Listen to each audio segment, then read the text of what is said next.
On the 4th of September 1998, the nation was gripped by a revolutionary new game show which offered, for the first time anywhere in the world, a top prize of £1 million. £1 million?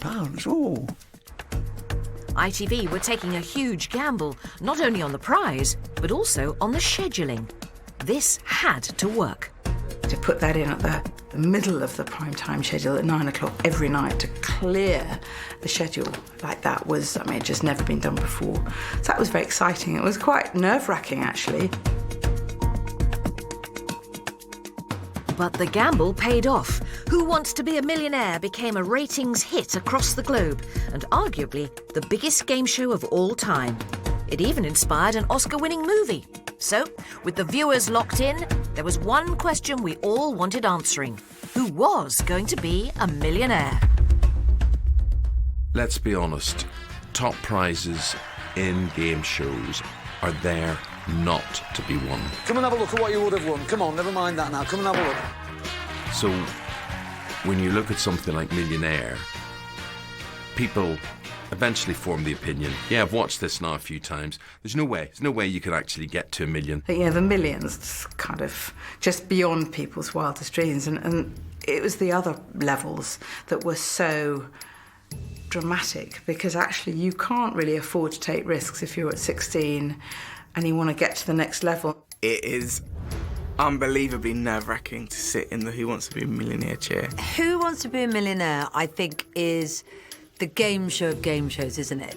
It is that moment sitting in the chair where suddenly, if someone asked you what your name was, you wouldn't be entirely sure. It was really obvious that it was quite hard to win. We had some amazing contestants.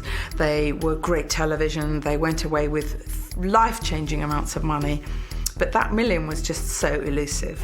But on the 20th of November 2000, the biggest moment in the history of game shows would come from the most unlikely of sources. Hello, welcome to Monday Night's Who Wants to Be a Millionaire. At the end of Saturday night's show, Judith Keppel here, a garden designer from Fulham, ended the show on £16,000. I remember being very frightened, I must say. I was terribly nervous because I'd never been on television before and knew absolutely nothing what was going to happen.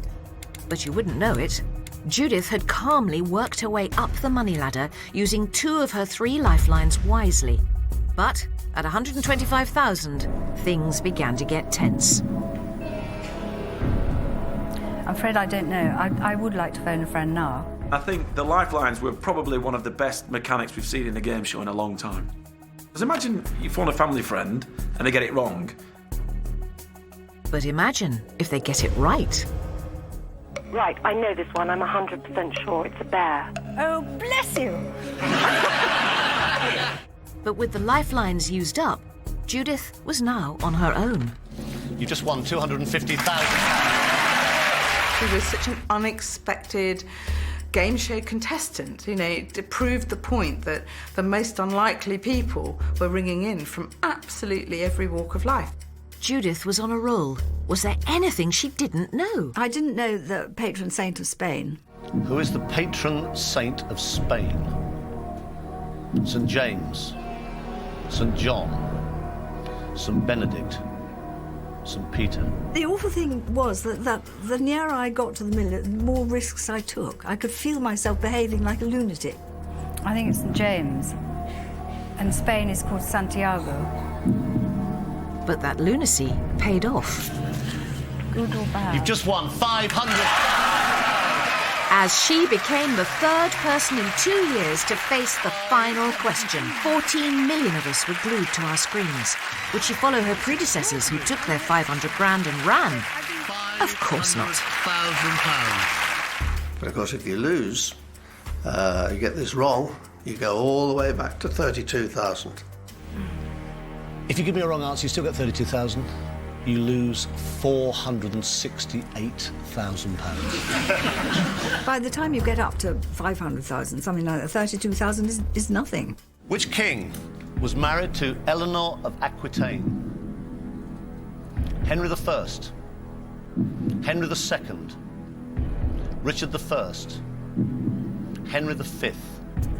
I'm going to say Henry V. Henry V. Richard I. I think it was Henry II. I do watch a lot of history programmes, and I'm really ashamed because it's actually a period of history I'm kind of just getting into. But I'm going to have to hurry here. Which one are you going for? I'm done. Richard. That's it. Yeah, Richard. It's Richard. not right. I know it's not right. C. I think it's Henry II. When I said that I was going to answer the question, there was a terrific kind of rustle through the audience. I could hear it, and a gasp, you know. And they were sort of talking and wondering. I mean, like me, they were wondering if it was the right answer. It's just the most incredible television. I wasn't absolutely sure that I got it right. Final answer. Final answer.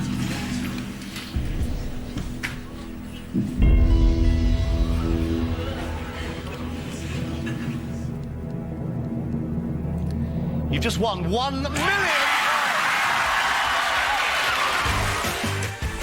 Had no idea. Terrible. I was totally amazed by it.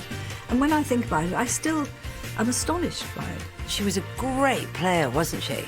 There were so many questions she got right that I know I would have got wrong, that you definitely felt like she deserved it. It took 2 years, but the fact that it was one meant that it was doable, and if it was doable for Judith Keppel, people thought, that could be me. The biggest game show ever had its biggest ever winner, meaning Judith's polite and understated victory was a television moment never to be forgotten. But I found it rather alarming because people would pop up behind cars and start taking photographs. And I remember we went into Southampton to John Lewis in Southampton, and 1 or 2 people came up and touched me for luck. It was very peculiar.